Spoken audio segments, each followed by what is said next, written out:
everybody. How are you feeling tonight? Make some noise.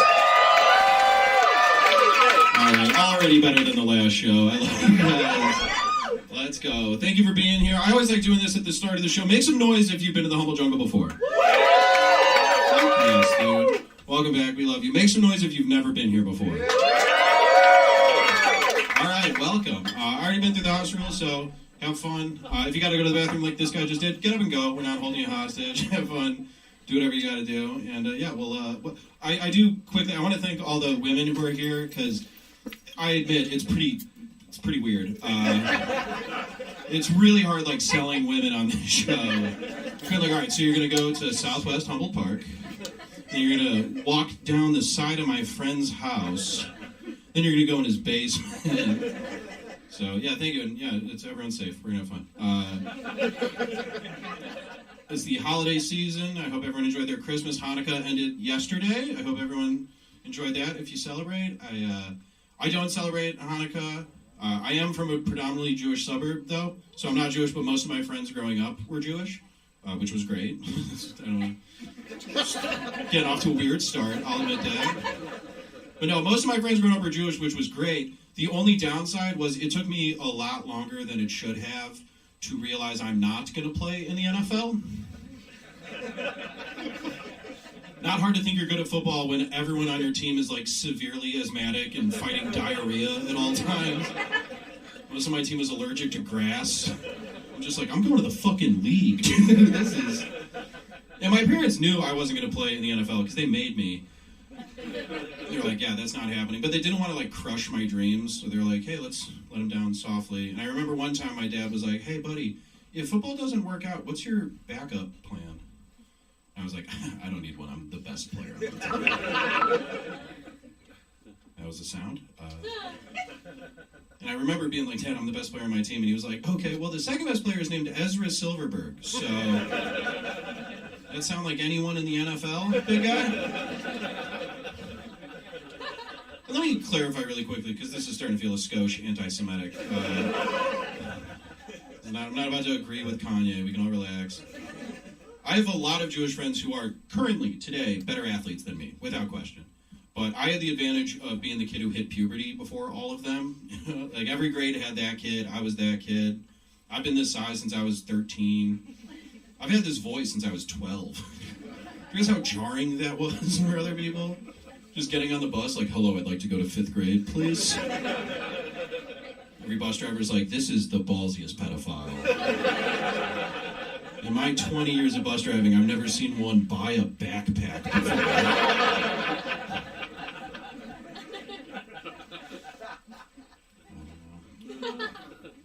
There's more to that joke, but it gets pretty anti-Semitic, so I'm just going to... Read the room. This one's kind of tough, too, though. When I was in high school, I was just talking about high school. When I was in high school, I took special ed classes. Fucked up to laugh. How dare you? But I should clear, I didn't take special ed classes. I fucking dominated special ed classes. My junior year, my GPA was just straight thumbs up. The report card was like, smiley face, smiley face, smiley face. I crushed. And the thing about special ed classes is you don't, like, start off in them, you know? They start you off in Gen Pop, and then they notice your talents. And they're like, we're going to need you in this much smaller room. It's kind of exactly like the X-Men, actually. You know, except the professor's in the wheelchair. All right.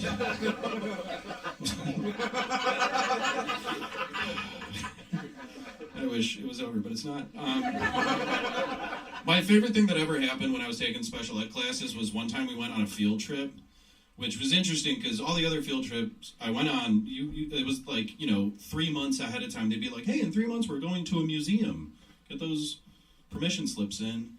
And the special ed field trip, one morning they were like, hey, you're going on a field trip right now. And we were like, oh, okay, well, what's the field trip?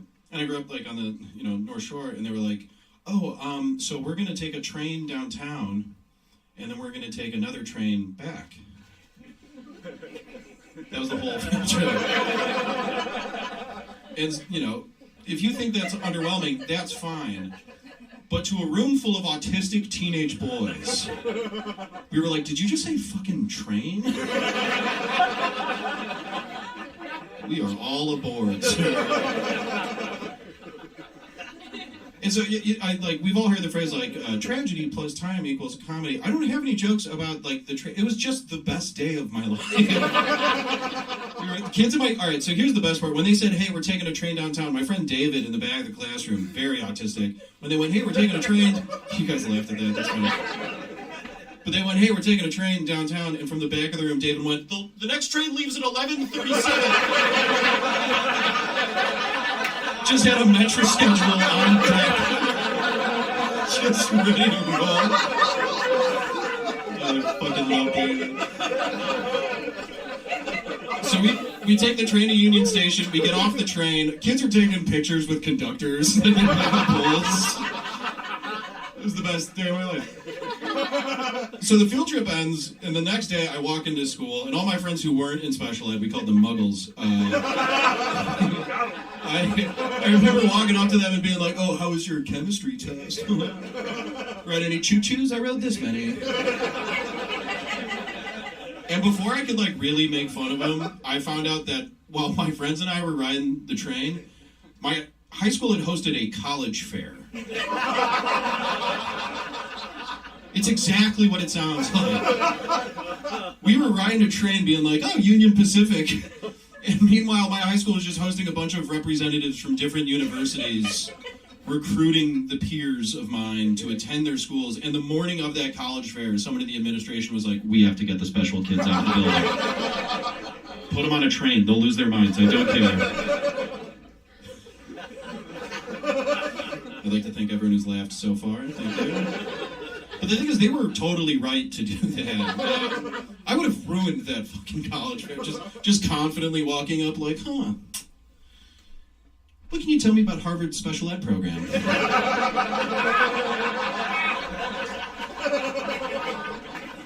Does Princeton have any choo-choo train field trips? Okay, that went better than I thought it would. Thank you. I'll just talk about one more thing and we'll get this show started. And it's not a joke. It's an opinion, and I think it's truth. Women are better friends than men. It's even the women were like, cool, 2-horse race, I don't care. And here's how I know: group chats, okay? All girl group chats, way nicer than all fellas group chats. If you have good news to share, tell your girlfriends. They will be far kinder than the fellas. My sister, she got engaged. So she did that thing that white women do when they get engaged. She took a picture of the ring and went, so this happened. We did a thing. Can't wait until forever. All of her friends lose their minds. Oh my God, a king and his queen, I love you both so much. They did that thing where when white women are really excited for each other, they're gross about it. They're not just like, oh my God, I'm so happy for you. They're like, I'm literally throwing up and crying right now. There's shit in my bathtub. I die for you. Guys aren't like that. My friend Jake, he's I'm in a group chat with a bunch of my best friends since 3rd grade, so we haven't said a kind word to each other in 17 years. And Jake came in the group chat and was like, fellas, big news. Nicole's pregnant. I'm going to be a dad. The first response was, Jake, brother, that is awesome. At what age will you tell your kid about the time you came in your own pants at your bar mitzvah? True story. Before we get the show started, Humble Jungle, I need all of you to know that in the fall of 2004, Jacob Goldstein of Deerfield, Illinois, just painted the inside of his nicest dress pants. The best part, while slow dancing at his bar mitzvah. So Jake has repeatedly asked me to stop using his real name when I tell this joke, and I physically can't. It's so goddamn funny. But the main reason he wants me to stop using his real name is he's a real estate agent here in Chicago. So out of fairness to him, if any of you are looking for an affordable condo in River North, be sure to reach out to Jake Goldstein at Keller Williams Properties. And he'll take care of you. You guys ready for a great show? More than that. You ready for a great show? Fuck yeah. We got Sam Tallent in the house, some amazing comics. We're going to get things started right now with one of my favorites in Chicago. So goddamn funny. Start clapping right out for Chris Higgins, everybody.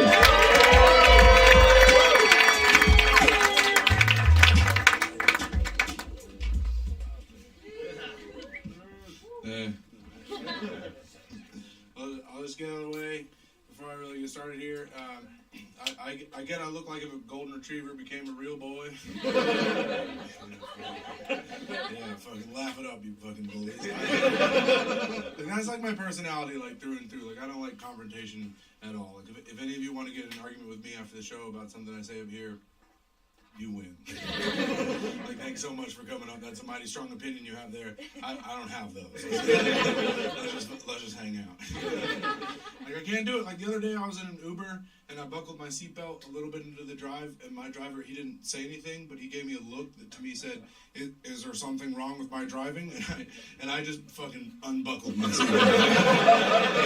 I just like, that's my bad. I'm so sorry. I shouldn't have buckled it right at you like that. That was crazy. I can't believe I was looking out for my bitch ass. Unbelievable. Unbelievable. If it helps, Paul F., this is one of the bluest Corollas I've ever been in. I think I love you, man. You know what? Fuck it. Screw my destination. Where do you want to go? Let's run some of your errands. Like, I can't. Like, the other day I was walking in downtown Chicago here, and someone held open a door to a building that I wasn't going into. Yeah, I just fucking went in. Anyway, I was just like, all right, we'll figure it out. Maybe I got something to do in here. It is a revolving door. These are pretty fun. This guy let me into a condo. If you look at me, it's not where I belong. I'm not a condo man. I'm barely an apartment boy. More of a seventh of the month rent type of guy. You can ask my landlord. Every seventh, I come groveling to his cavern. I have to stumble up on my knees and be like, "Here are your rents, my lord. I'm so sorry for the tardiness. There was a bandit on the road, and a tree fell on my boy. No, I cannot afford the $50 late fee. That would absolutely cripple me. I must be going." Fun fact for you guys: if you call your landlord my lord, they will ask you to stop. It's not their title, supposedly. I think that honestly, fucking a huge swing and a miss by humanity. Like if I'm ever a landlord, you're calling me my lord. Like you live on my lands. You are but a humble peasant. This is an old agreement. When did it go? I don't know, man. Like honestly, 25% off rent if you're willing to do the British accent. Like, come on, let's roleplay. It's not sexual, but it is a fantasy. You come into my office, there's a herald there. Yeah, I got a herald, I'm rich. There's a herald that announces you when you come in. It's like, "'Tis Gary from 4E." And I'm like, come, Gary. What is it, Gary? Oh, once kiss the ring, Gary. Very good, what is it, Gary? Like, "My lord, thank you for having me." I'm like, "Great British accent, Gary." "Keep going, what is it?" They're like, "My toilet, my lord, it runs, my toilet." "We'll get it, Gary. You take care." I do that one for a while. It's a fantasy, though. I'd love to be rich, you know? That would be awesome. I don't think that's a unique goal, but I'd like to get rich enough to where I can say shit like, well. And like it means something, you know? I got no business saying well. That's rich guy stuff. Like I can't afford 3 wells. And that takes money. Right now I could probably afford 1 well. And it's when I look at my bank account and I just go, well, all right, it looks like we're solving this mystery again. Shouldn't have bought that fucking well. I'd like evil amounts of money. Like I obviously want 3. I'd like more than 3. You know, where every meeting you take with me, you come into my office and I'm in like a large chair, not facing the door, and then you've been there for a while, and then I slowly turn to reveal myself, and I'm wearing like a really nice suit, and then there's like a naked cat here. Sorry, a British, not a naked cat, a hairless cat is what I'm going to say. And I'm British. I have a British accent again out of nowhere. Like you know when you get enough money, you look at your bank account one day and you're like, my God, that's a lot of zeros. Yeah, well, fucking yes, I've done it. And there's like a naked cat here, and I'm stroking in, and then I'm like, well. Like, all sorts of, like, stick with me, I'd like to be even richer. I'm in the chair again, but this time the chair is bigger. And it's made out of like leather, of something that just went extinct recently. And it like curls at the end, like a Tim Burton movie. And then I like slowly turn to reveal myself again, but it's a nicer chair than the last time, and I kind of over rotate. So it's a little greased up. It's greased, and I gotta kick myself back to front. And then this time it's revealed that I'm naked. I'm the naked one, and then the cat is in the suit and British. And then he gets off of my lap and begins pacing, gets his own chair, spins. He's petting a mouse or something. And then the cat, and then the mouse is like, well. I don't fucking know. You guys are stupid. Thanks so much. Have a good second. I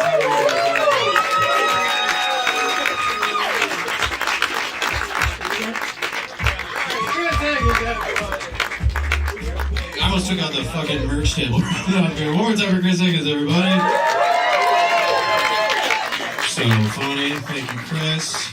We're going to keep this train rolling right now. We got your next comic, a Chicago favorite. You can see him all over the place. I need you guys to start clapping right now for Jason Melton, everybody.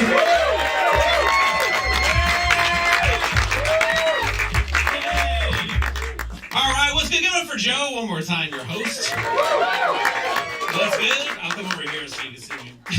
I'm Jason. Thank you guys for clapping. And I love clapping, you know. You guys like it? Yeah. That guy loves it. I like clapping and laughing. That's why I got into stand-up. That was like that was my motivation.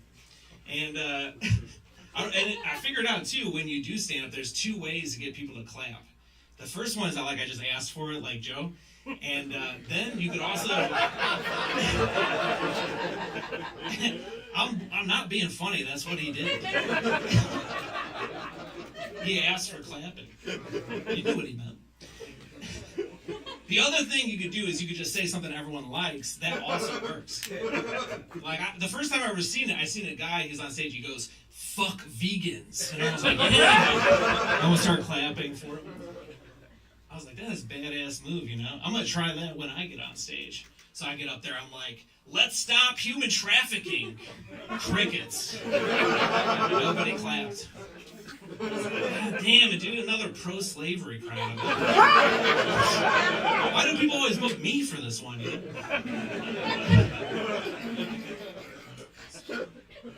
A little snort.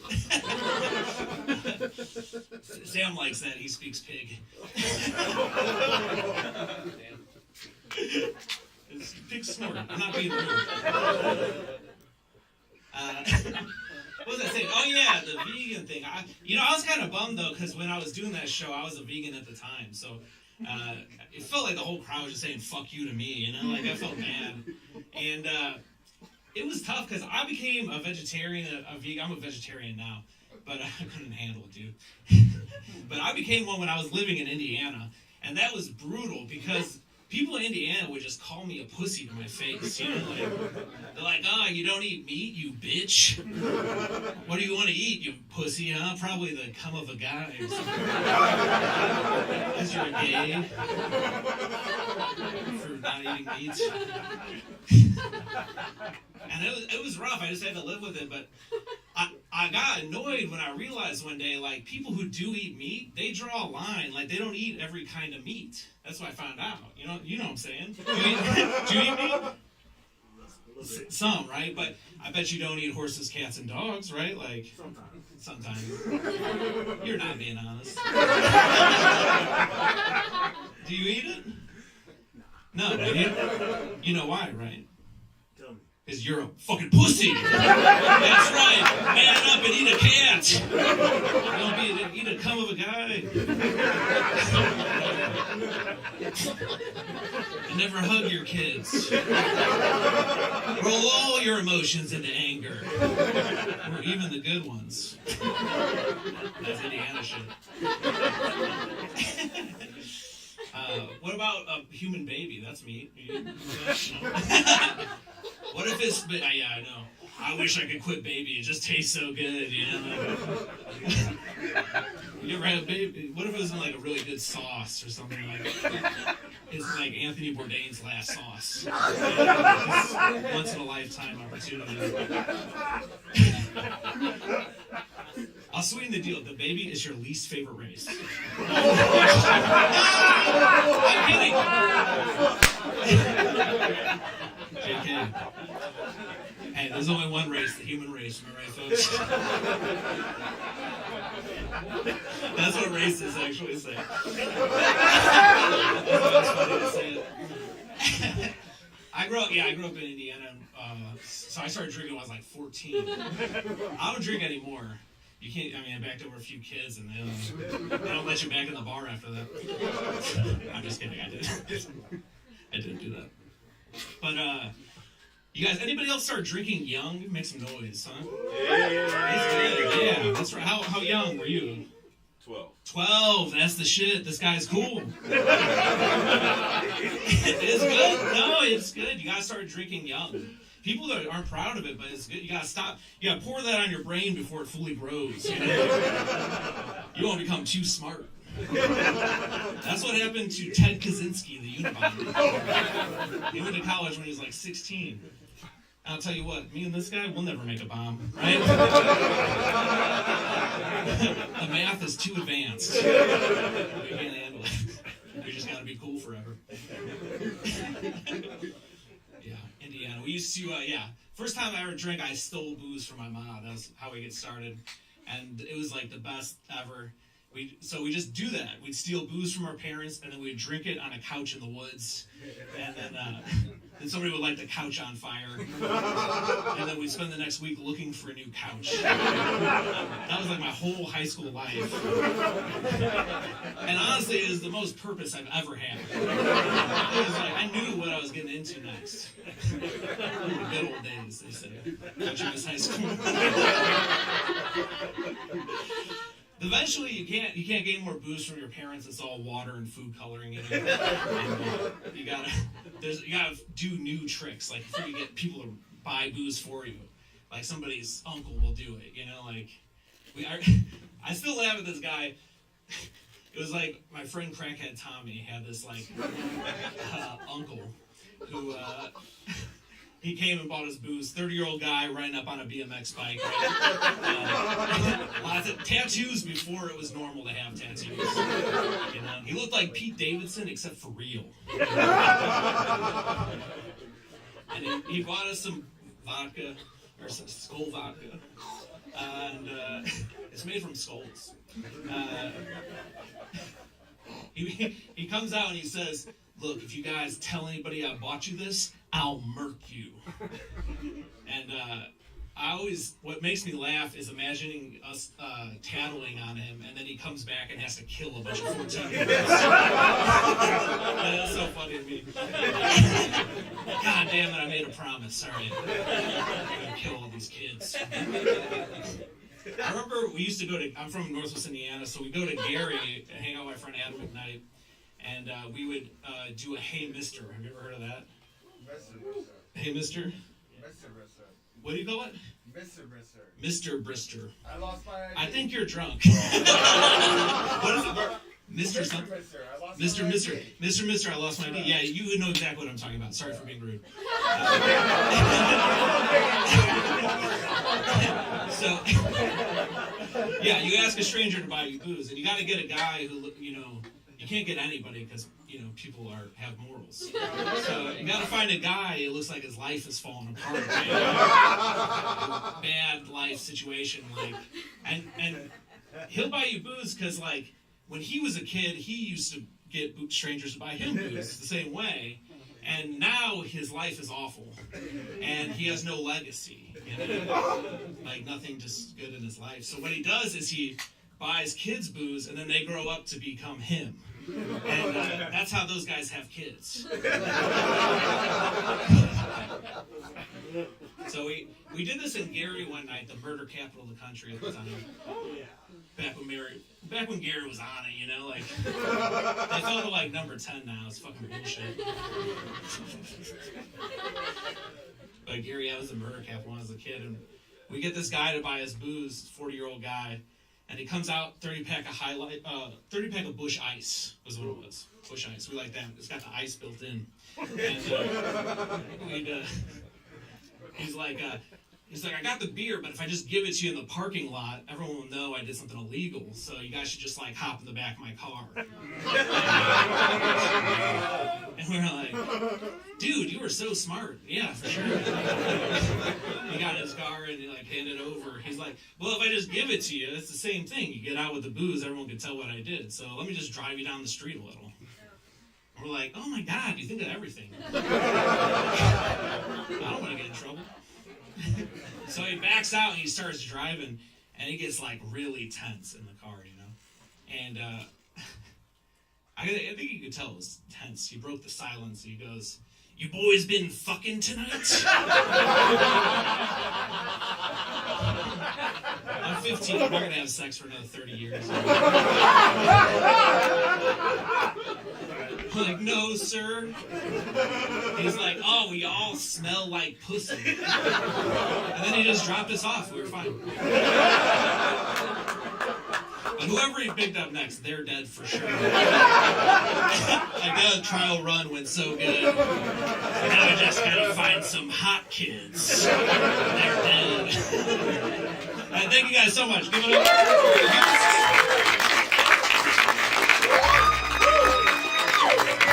Melton, everybody, let him hear it. I think I really like to do at this show is just watch the audience while the comics are performing. And I really enjoyed watching 80 people be like, is this guy about to tell us about the time he got molested? But he's a slippery kid that Jason. One more time for Jason, everybody. Let him hear it. We got one more comic and then your headliner. Very excited to have this next guy. You've seen him on Conan O'Brien and how he's here in this basement. So that was me. But start clap right now for Rob Gleeson, everybody. Hello. Conan O'Brien here. Life's a roller coaster, A lot of ups and downs. How are you guys? Good? I know it's jarring to go from Jason to me. The episode of Ice Road Truckers is over. It's over. I look like a congressman that works at the Capitol. Jason looks like he was at the Capitol on January 6th. Never the twain shall meet. Thank you guys for being here. I feel like one thing we learned during the pandemic is that some people are just better looking with a mask on. You know what I mean? I'm serious. There are people that are disproportionately hotter when you cover the bottom 3 inches of their face. I think I'm one of them. Cheekbones are great, hair's okay, but then my nose gets big, my jaw's very thin. I'm like a real life 6, but an N95 8. The Fauci fake out. That's what I am.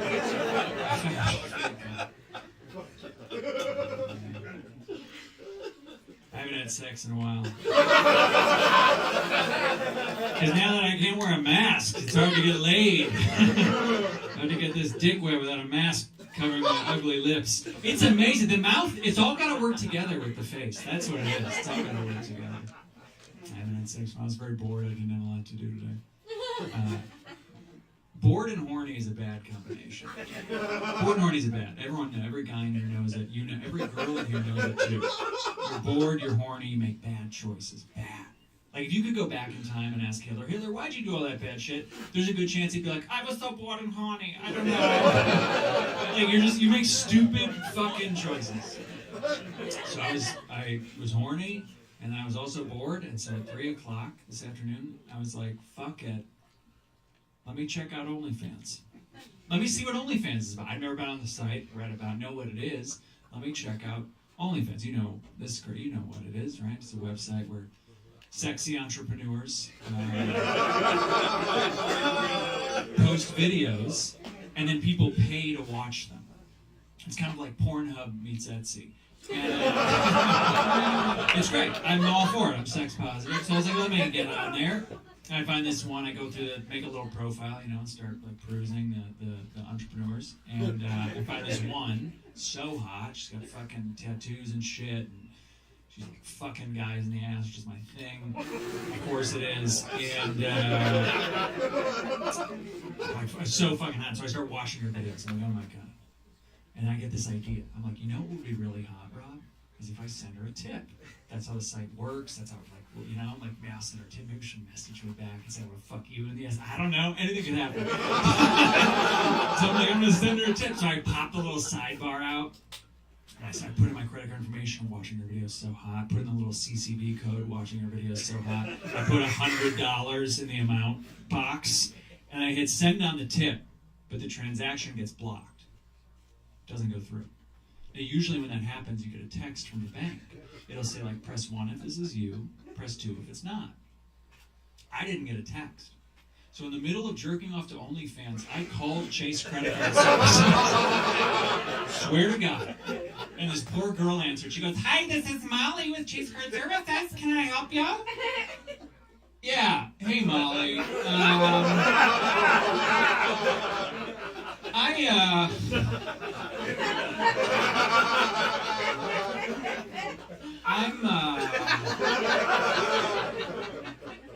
I'm trying to do an online transaction, and it's not going through. Okay, sure, yeah, be happy to help you, Mr. Gleeson. What kind of transaction is it? It's a donation. It's pretty much a donation. And Molly goes, well, that's great. I love that. It's really fantastic. She said, I can see that there's a transaction being blocked, but I'm not able to view the details. Is it okay if I bring a fraud specialist on the line? Yeah, fuck it. Why not, Molly? Fuck it. Let's really broaden the circle on this one bit. Why don't you send her on a dial and get the whole team on the horn? So then this guy comes on the line. Chad. The fraud specialist. Chad takes one look at what's going on and goes, hey Molly, I got this, you could drop. Chad, you fucking dog!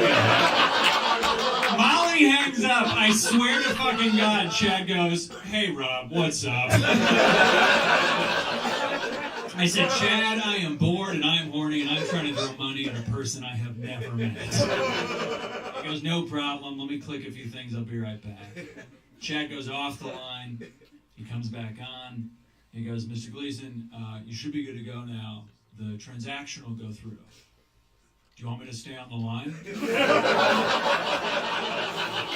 I'm kinky for sure. I'm definitely bisexual, but I was like, nah, Chad, I'm gonna cut you loose, buddy. I'm gonna let you get out of here. Chad hangs up. I hit send on the tip. The $100 goes through, gone forever. So hot. I finished jerking off, come almost immediately. And then I am seconds later, like overwhelmed by this wave of shame. I permanently delete my OnlyFans account. I clear my browser history. I pick up my phone. I called Chase Bank. I said, hello, I think someone stole my credit card. I need your credit card. Is Molly there? Can you give me Molly, please? I'll settle for Chad. Put Chad in.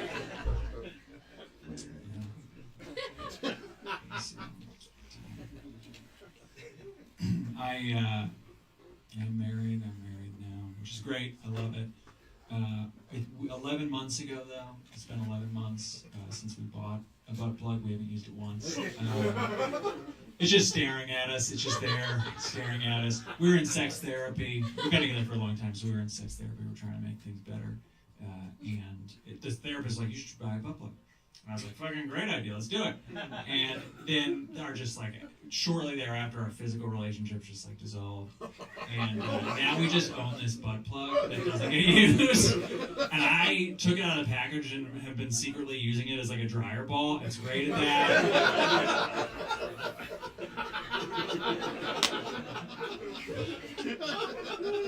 I feel it's not her fault, it's not my fault, it's our fault. But I feel bad for us, and I feel bad for the butt plug, and we took a survey during the sex therapy. We took a survey that was like, it was like a list of kinks and different things with like 3 fucking pages. And you'd check like, wouldn't do, maybe do, like, would love to do, whatever. You're like, yes, no, maybe kind of thing. And she had selected like, you know, can your partner call you like slut or bitch during sex? And she had said no, which is fine. I'm all good with like rules and lines. I want rules and lines and whatever. So I can't say slut or bitch. That's fine. But then next to, and she checked yes. Next to, can your partner hold a knife up your throat? I was like, hey, that's confusing. That's confusing for me. You know, how does that work?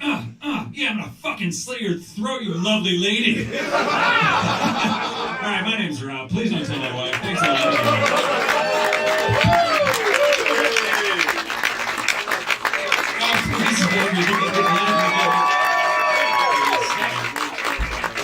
I love when people who look like Rob are just vile. That's so funny. So funny. One more time for Rob, everybody. Okay, so those of you who've been to the Humble Jungle before, like, you're used to like our usual showcase format where it's like 6 to 8 great Chicago comics, sometimes like an out-of-towner drops in or whatever. This is the first time we've had a national touring headliner do our show. We could not be more excited. Your headliner tonight is the host of the Chubby Behemoth podcast, which is hysterical. He's the author of the best-selling novel, Running the Light, and he is one of the funniest goddamn people on the planet. We're so excited to have him. I need you guys to lose your shit. Start clapping right now. Let's go.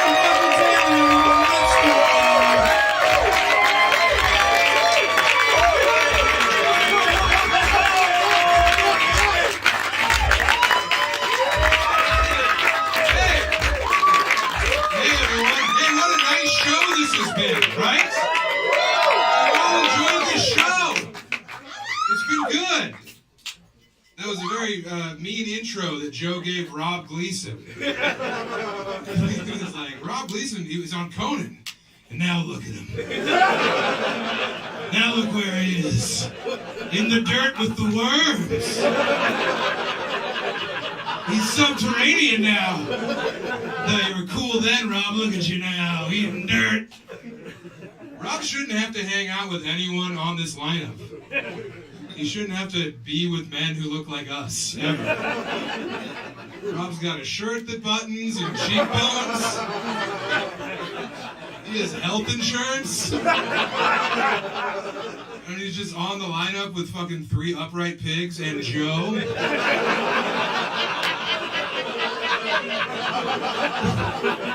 That's not why Rob went to Northwestern Economics School. Yeah, good school, right? Look at you, you're down here. Went to that fucking fancy school with your all-leather everything, and now look at you. Munching on recycled air with everyone else. Rob looks like the lineup's caseworker.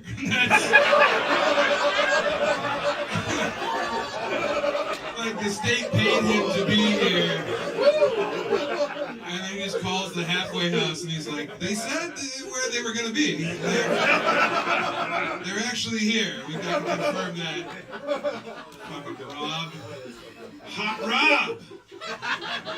Shouldn't do stand-up. Stand-up's not for hot dudes. Rob could be a neck model. You know? Got a long, lithe neck on that boy. Beautiful neck on old Robert. Undulating apple right here. Just a bunch of guys who haven't seen their dick in a while. You know? Rob's like, I'll find it, don't worry. Rob's one of my oldest friends, and I honestly feel bad that you had to be here, Rob. Right. This is for us. This is for guys like us. Correct this. This show's going so much better than the first show. I applaud you all. Thank you. Yeah, snap. Sure. It's a new thing you guys are doing, you know? White women snapping, you know? Black guys did it like 12 years ago, but now they're snapping away. You know? Yeah, you just did it again. That's good. Old school. Oh my God. The first show, I mean, you guys are, this is a joy is all. The first show, I hope they all die in a fire. That's all I'm saying. Is that too much? No, I hope they perish in flames. And I mean like in a fire. I hope whatever bus they all rode here on takes them back to a building our tax dollars pay for, and that bus flips, and I hope the windows are open on the bus. I hope the smoke doesn't take them. Does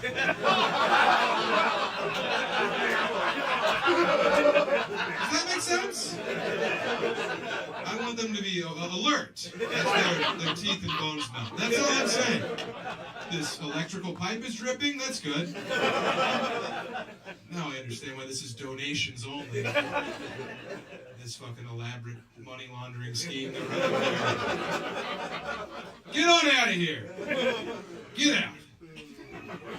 Sit back down. In fact, welcome in. There was a woman from Paris sitting where you were in the first show.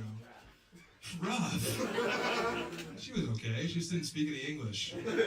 All she could understand was when I said I'm wearing a hat. Because this hat says Paris. And she was like, hat? And I was like, okay, this is going to be difficult. This is not the crowd work I want to do with a foreigner. It's just going, hat. Doesn't look good on paper. I just can't. I was in Europe for 2 weeks before this. That's right. What was that response? Did someone sneeze? Is that you? No?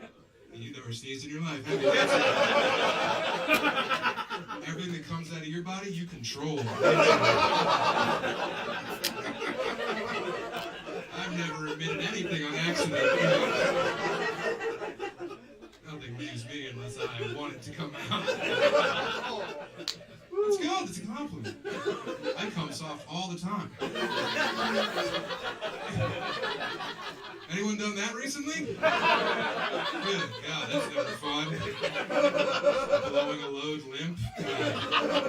That's not why my wife came to this country.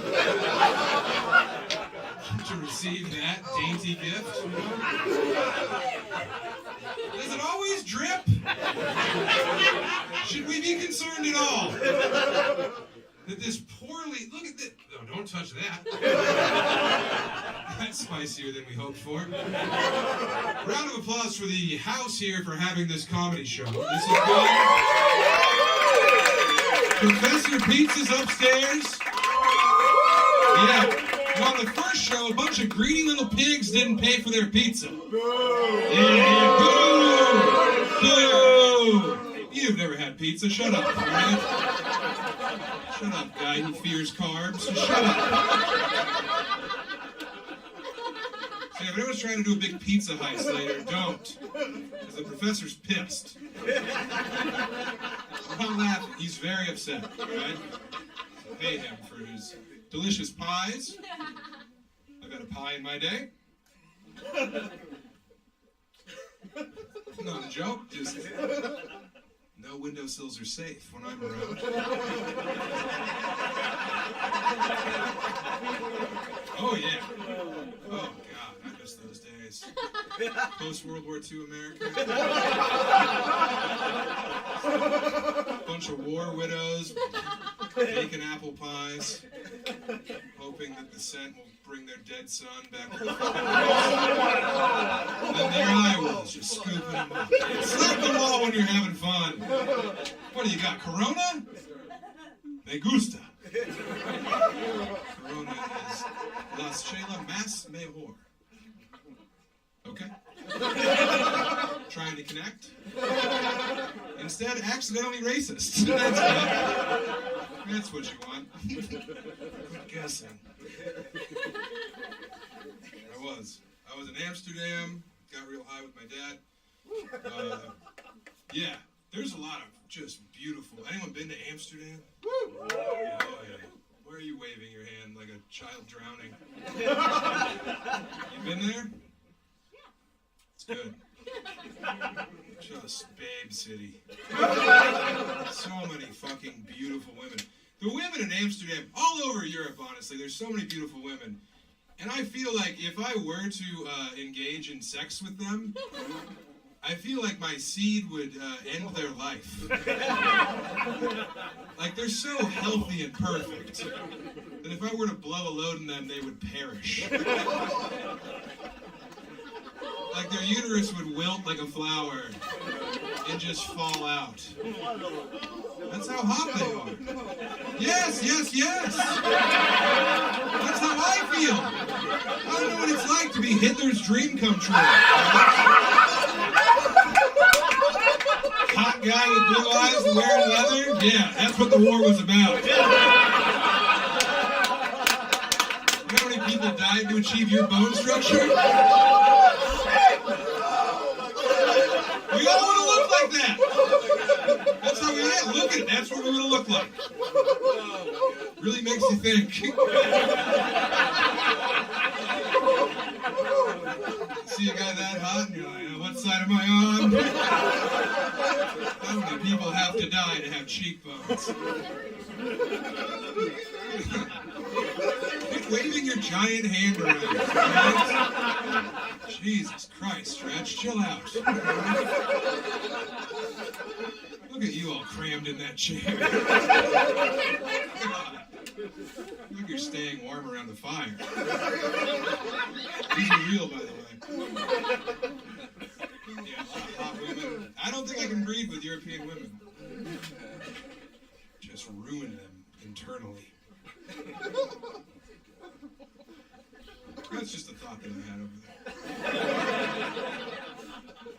I did stand up in Berlin and Paris, and I'd have to walk on stage and just be like, look, I know that I look like your idea of what an American is. Because I look like a fucking editorial cartoon of an American. I just look like anti-USA propaganda. I had to tell them, I was like, in America, I'm actually aspirationally fat. There's big fat people in rascal scooters who would do anything to look like me. I'm a victory in America. I can feel all of my toes. They don't know about obesity. They don't know how big the WOD Squad is over here. Just the ample bottom paint load boys that we have. Just fucking rascal scooting around. It's gotta be sucked to be a big fat guy on a rascal scooter, because they're not a rascal. Rascals can sneak up on people. You hear Igby breathing from a mile away. He approaches in his state-issued chair. They don't know about obesity. They treat obesity the same way that we treated COVID. We're like, it doesn't exist. It's fake. All right. So that was fun to feel in real time as the man speaking. I went to Berlin, Amsterdam, Paris. I brought my father. I was there with my sister and my brother-in-law and my father. Anyone been to Germany with a 70-year-old man from America?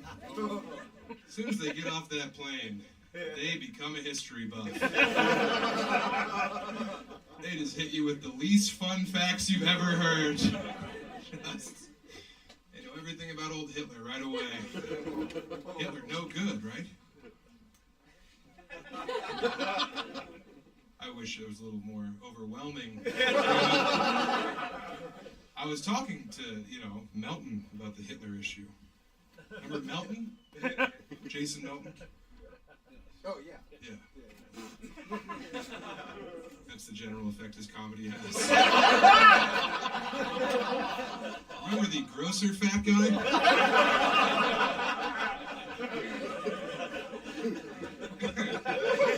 Remember the one somehow sweating through his Carhartt hoodie? Very sweaty. It's very sweaty, gentlemen. I was talking to Melton about about some serious issues, before the show, as you do with your old friends. And we were chopping it up, and I was like, Melton, I don't think you should be able to hit a woman. I said that. Because I'm brave. I say things people don't want to vocalize. I speak truth. And Melton said, of course not, you shouldn't be able to hit a woman. But you should be able to make them flinch. Can you believe that Jason Melton said that? Can you believe that direct quote from Jason Melton? My God. Melton. Well, the ladies were doing in their panties, Melton.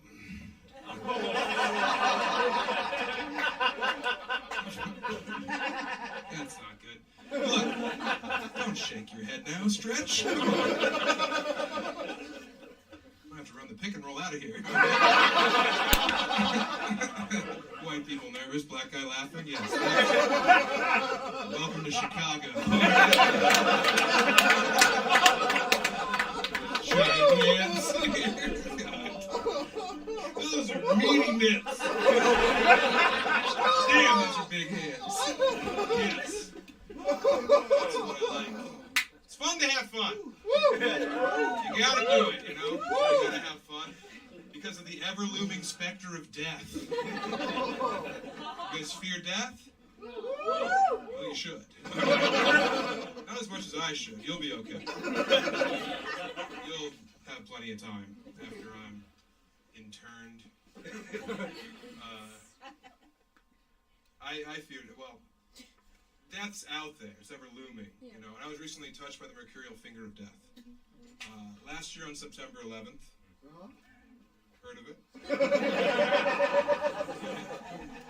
You didn't have to vocalize your understanding. Right. I feel like everyone gets that reference. I didn't say you guys remember Sugar Ray. I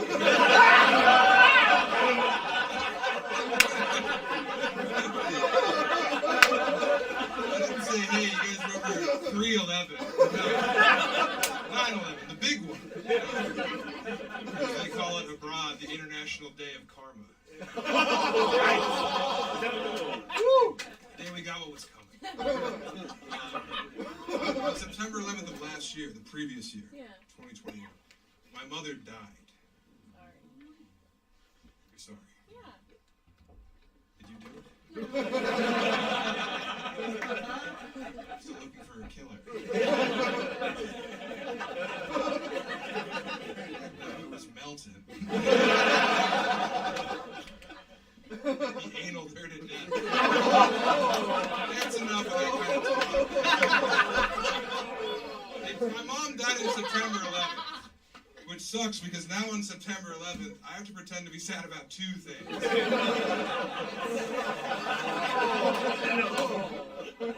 I'm kidding. I miss my mother. I miss Mommy. She carried me around inside of her. Me. Giant man before you. She toted me inside of her for fucking 15 months or whatever it was. I was a 13-pound baby. Do that math. No good. No te gusta. No. Yeah, I was like a hot pocket they left in the oven too long. I ruined the sleeve.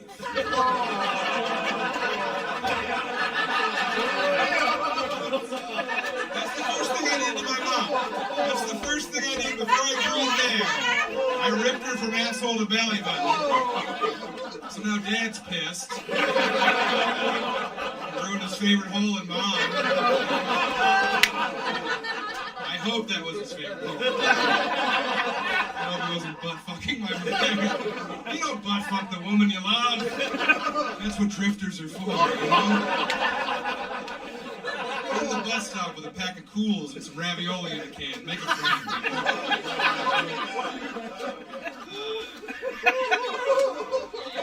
My mom, she was the greatest, man. We're all like grieving poorly. That's my dad. He's trying to deal with it through humor. right? So like he got a headstone from my mom, and he wouldn't tell us what was on it. He refused to reveal what was on it. God bless you. And we went to visit my mom's headstone a year after she passed. So September 11th of this year, we go to visit, and there's a brown paper bag on a tombstone.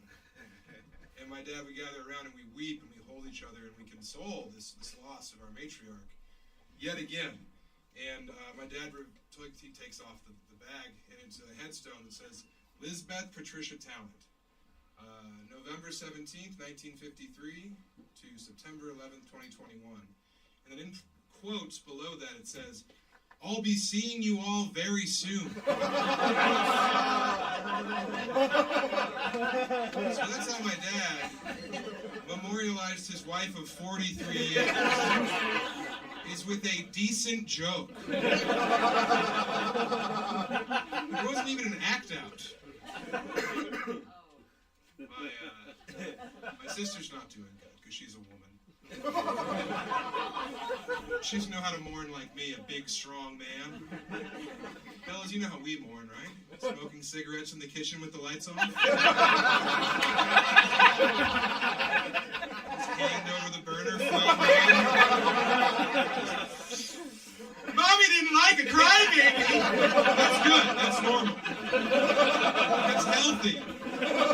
My sister's talking to a professional like a bitch. Mourning like a punk, my sister. My mom, she was very cool. She was 69 when she died. So, nice. Nice indeed. Tell that to the devil, all right? I wish I could say she died 69ing, doing anything cool.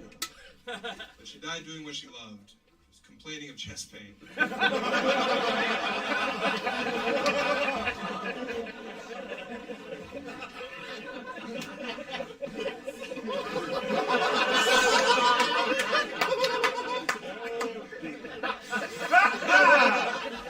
That's my new drill bit.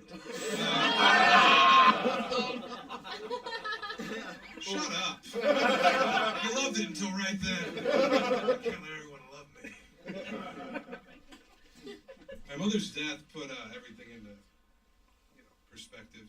Now I'm trying to live. I want to live. Which is difficult because I'm clearly not petite in any way. Fucking 6'4", 310. Big boy. Does anyone take up more physical space than me in this room? That sucks. No, not you, okay? If we were to get into a hot tub, I would displace much more water. There's only one way to find out. Yeah, there is one way to find out. Us getting into a hot tub. That'd be pretty good. You could grab beers from the porch while seated in the tub. Your arms are alarmingly long. Oh, yeah. It was him. I don't assume because you're so handsome that you're smart enough to know where the hand comes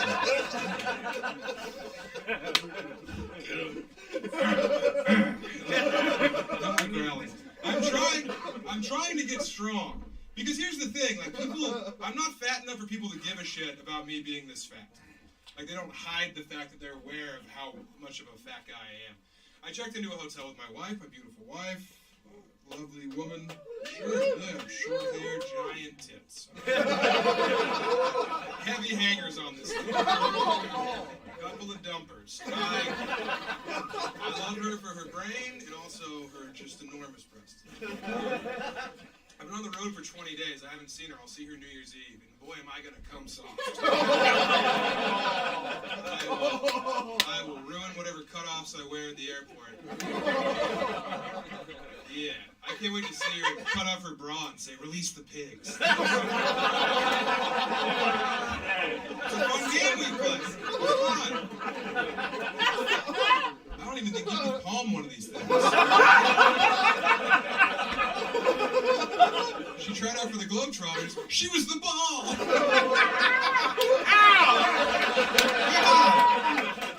Good Lord. I like a man with big hands.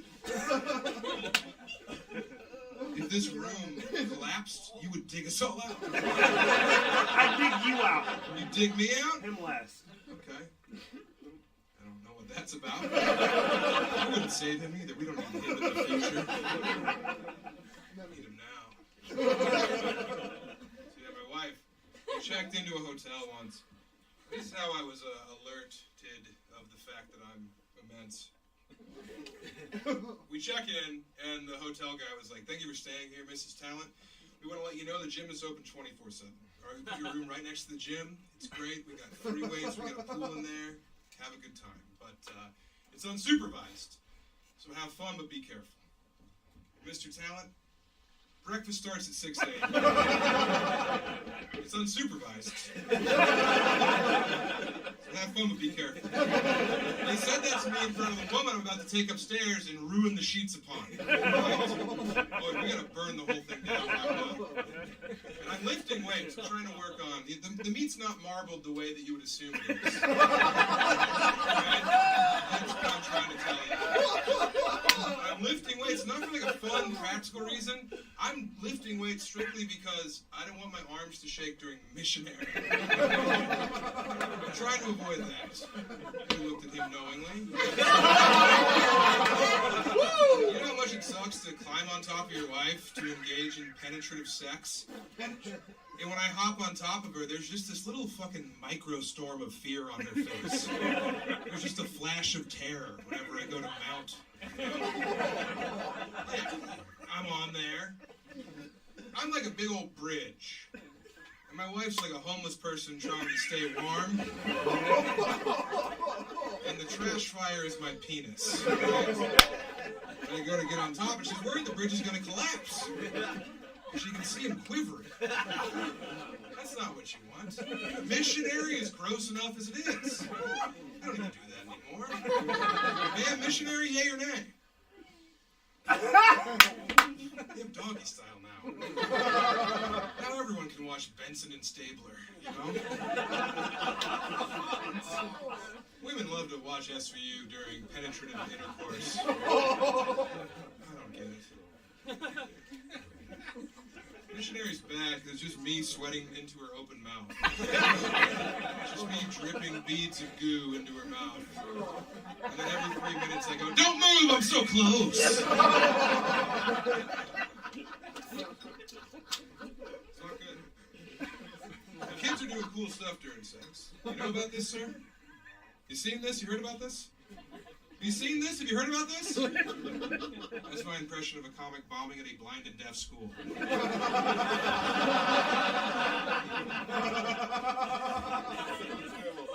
That's good. That's a good little joke. Take that to work tomorrow.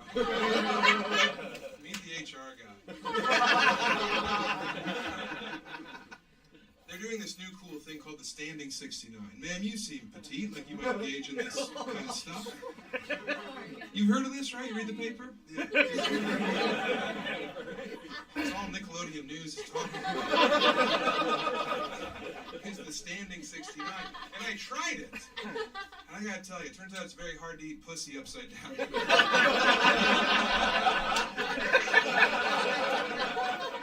It's just my wife holding me by the ankles. She's Suge Knight. I'm Vanilla Ice. She wants her money, all right? She's just shaking me. And I'm down there like a fucking bat, just eating the skin off of her peach, just munching her back. Okay. You guys gotta pick a side. You guys can't fluctuate your enjoyment that much. Are you getting dripped upon? Yeah. What do we do? It's okay. You like it? I think it's fine. You know Nathan? Yeah. Name dropping, huh? I know who to talk to. It's okay. Well, why don't you talk to them or... Well, none now. Okay. Oh, yeah. Let's keep getting that poison. Thank you, madame. Let me keep entertaining you for the evening. More jokes, fat man. Dance. More humor out of your hole. Woo! Sorry. Woo! Woo! Yeah!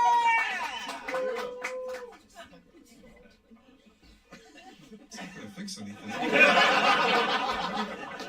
He didn't stop the hole in the pipe. Just wiped it down with a fucking jizz rag and made a way to count his money. I don't know if you guys knew this. The Latin Kings actually booked this show. They take a big part of the door. Oh, I gotta lay it down. Look. So much fun to have fun. What else was there? I had a thing I wanted to reveal to you guys, but well, I haven't done stand-up in like 2 weeks, so I'm sorry if it seems kind of patchy, but we're figuring it out. I have to go to Madison, Wisconsin tomorrow. It could be worse, you know? What's going on right now? You said not really. You said something mean. I said you'll be the skinniest guy there. What a wicked thing to say. You think that makes me feel good? In Wisconsin, you won't be the giant ogre pig we see today. In Chicago, you're gross. In Madison, what a victory that'll be for you. Also, this guy looks like you from the future. Am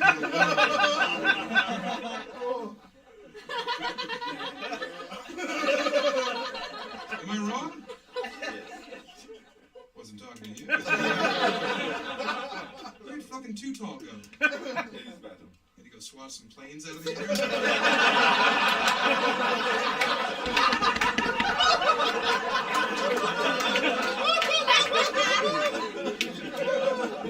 Welcome back. You missed you. I had to talk to her about getting dripped on. Yo!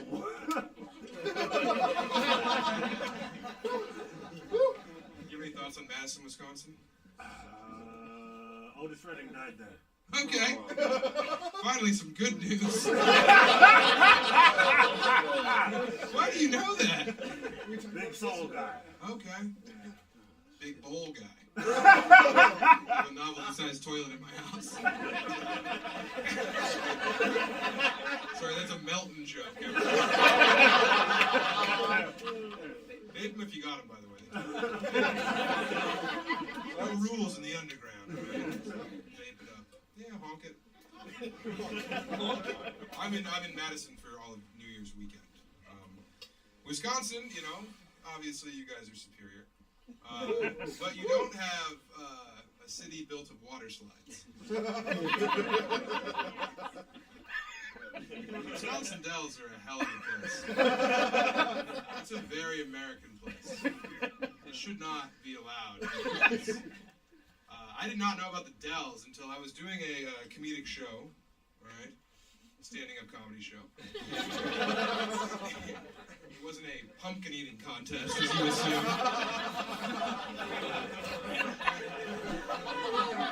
That'd be a good show. Just the lineup we had tonight. 5 different pumpkins. Woo! Woo! Must be the money. Uncross your arms. Come on. God. So, there's the Wisconsin Dells. I was unaware of them existing until I had a show in Eau Claire, and then the next night I was in Green Bay. So I Googled like the midway point and looked for a hotel room around there, and I found a $12 hotel room in a place called the Wisconsin Dells. I do the show in Eau Claire. It goes awesome. All right. And then I eat edibles, you know, because I have to drive 4 hours. Num, more pumpkin. That's what I say. So I eat a medicated gourd, and then I hop on. Oh, yeah. Gourd Lord! God, I hope that first show is on fire. You guys should all have a statue of that. So, I get in the car, I'm driving, and I pull up to my destination on Google Maps, and it is just a fucking giant monument of water slides. And when you don't know you're showing up to Water Slide Nation, USA, you don't think you arrived to your destination. You think you died on the drive over, and now you've gone to pedophile heaven. I know you guys probably have a lot of fun memories from the dolls, but that sure was built by some fucking Epstein-adjacent pervert. He's like, I got this ankle bracelet due to the pending charges. I can't go to the island with the fellas. Daddy still needs his nut. You know? So he feels or dreams it. He's like, if I build it, I will come. The Dells. What a fucking shithole. That's how bad the infrastructure is in Wisconsin. You can't take a fucking train anywhere, but you can take a water slide from your hotel room to a Starbucks.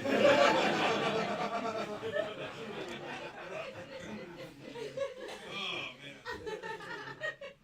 I'm gonna have to pee so much. We ran out of Miller Lite in the back, so I'm drinking fucking PBR. This shit sucks. Vanilla? Yeah, I would. That'd be lovely. Love me. Never mind. There he is. It's the same game. You guys are friends? Good crew. PBR is fucked up because it's like, this lets everyone know I'm here to have 17 of these. It's like, I'm gonna become a problem gradually. Tastes like embalming fluid. This shit's gross. Modelo, though. Champagne beers. No.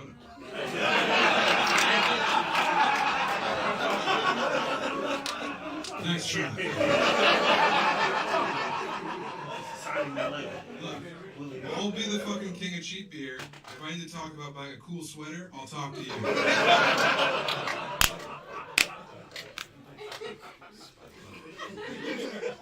Gracias. Gracias, carnal. Yeah, yo hablo español.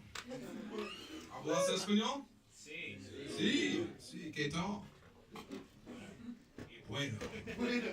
También. Sí. Las chelas. Honkies. That's how you know you like the fellas. If you say chelas, they know you're with the movement, all right? They got Raza, chelas.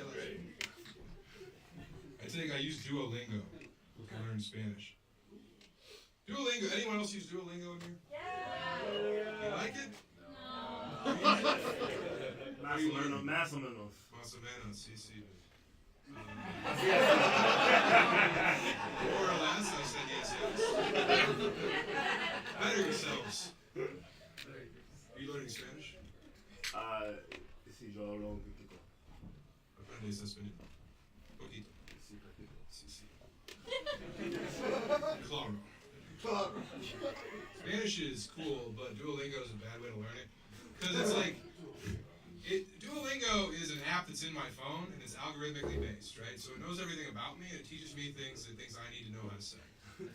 So I've been learning Spanish for over like 300 days with Duolingo. And still once a week, it'll feed me this shit. It'll hit me with, ¿Dónde está el baño? Necesito el baño ahora.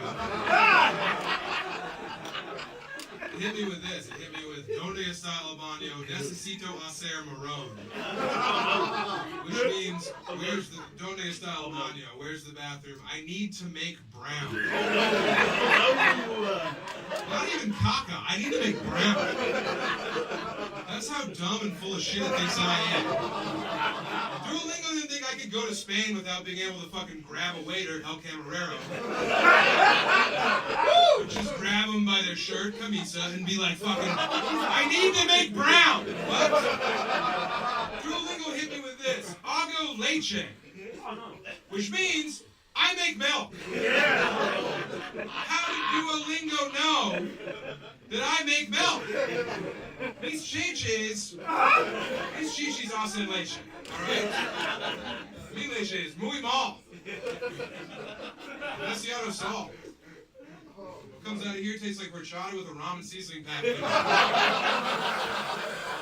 And it's a shrimp packet. Why does that make it so much worse? It's so bad. Okay, leaving again, huh? Yeah, why would you wait 8 minutes? Truck driver, thank you for making it. All right. Appreciate you being here. Taking a break from getting those fucking lug nuts to Cincinnati. So they don't need them. All right. What's that guy's deal? Tiny bladder or huge cocaine? You gotta slap your ass when you're having fun, okay? That's what we're doing. We're having a nice time. Oh, fuck. It's tough, though. It's tough for all of us right now. Because we're all collectively mourning, you know? The end of pool season. Alright, that one haunted scarecrow in the back. One horrifying cackle in the darkness. You also are ruining the end of pool season. You guys like pool season? Pool season for them? Yeah, splish splash for everyone. Pool time fun? Pool, yeah. You like pool season? Too tall pool season? Facts. Facts. I don't like water. I don't like water, bro. I'm black. Oh, come on. Those days are over. I feel like you guys actually fear birds. I know, right? No one wants to talk about it. Black people fear birds. Okay, I'm sorry. Never mind, everyone. My brother-in-law's black. He hates birds. I know you don't. I'm well aware. I don't like birds either. Not so different, you and I.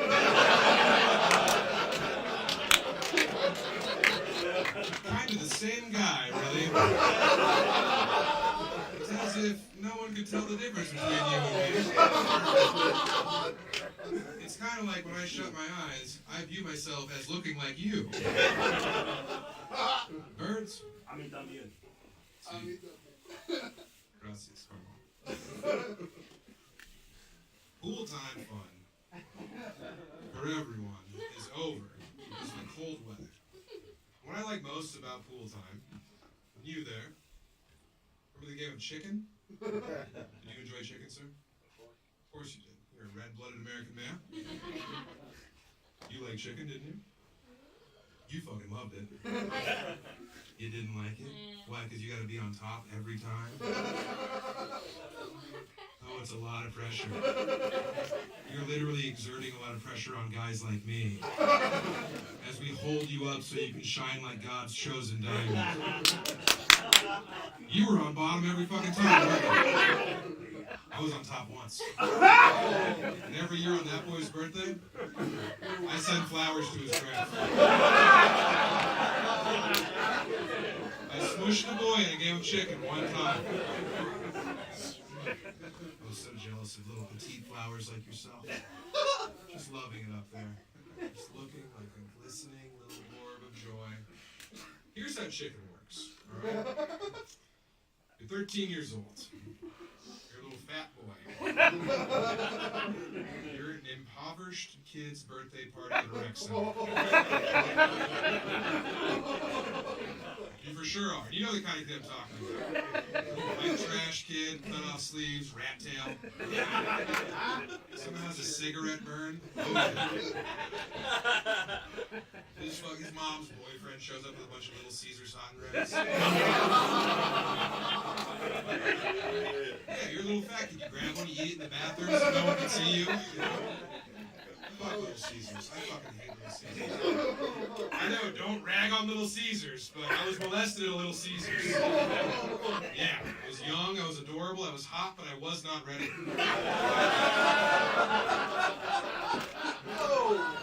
There's no birds.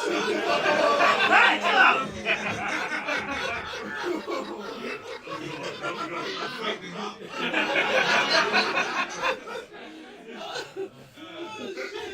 So I'm a little fat guy. Any other former fat children in here? Who was a little wad boy? Yes, right over there. Window dwelling Murph. Yes.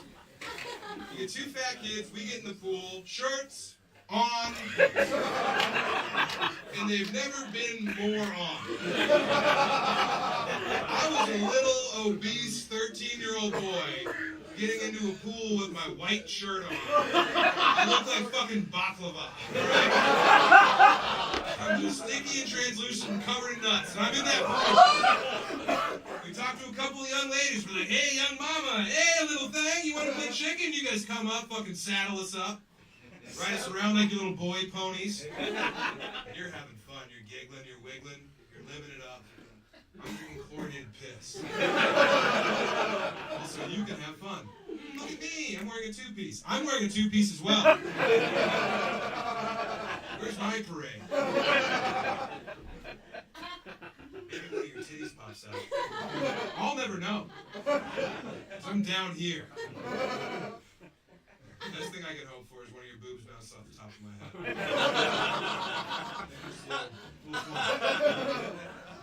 It's the only tit that I'm going to feel. Besides the other fat boys. Because I'm down here pass blocking in the muck. Alright?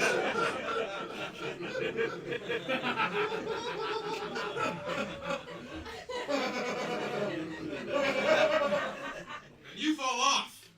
You can get out of the pool. But I cannot. Because I've never been more hard. I'm hard, he's hard. We know each other both hard. We can't talk about how hard we are. Chicken just goes to show how important the idea of pussy is to a 12-year-old boy. Because for the chance to have one on the back of your neck, you will willingly drown. You will waterboard your own dumb ass. Your little sweet slice of Eden pie on the back of your neck. Back of the neck is the worst place for a pussy to be. You'll risk it all just to get 96.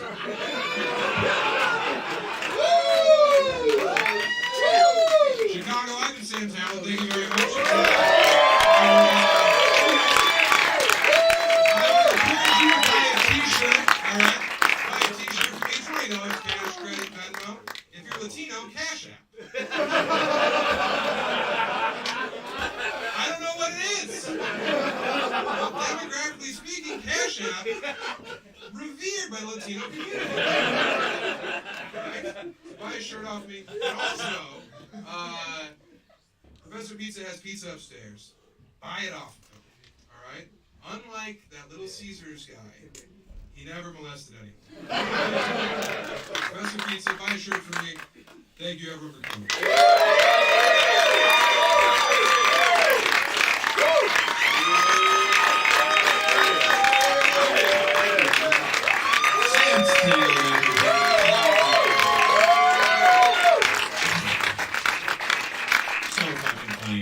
Thank you all so much for being here. We sold out 2 shows in one night. It's like, holy shit. And it's because Sam fucking Tallent's here. So one more time for him.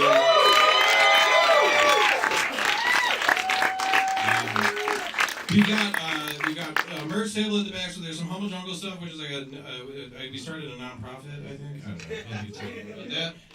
But Sam's selling shirts, buy his shirts. The 7 o'clock crowd, dicks. Buy anything. Be better. Go buy his merch. Follow everyone on everything. One more time for Jason Melton, Chris Higgins, Rob Gleeson. Professor Pizza's here to get your pizza. Be cool. But one last big round of applause. You're in his fucking house right now. Nathan Weil, everybody.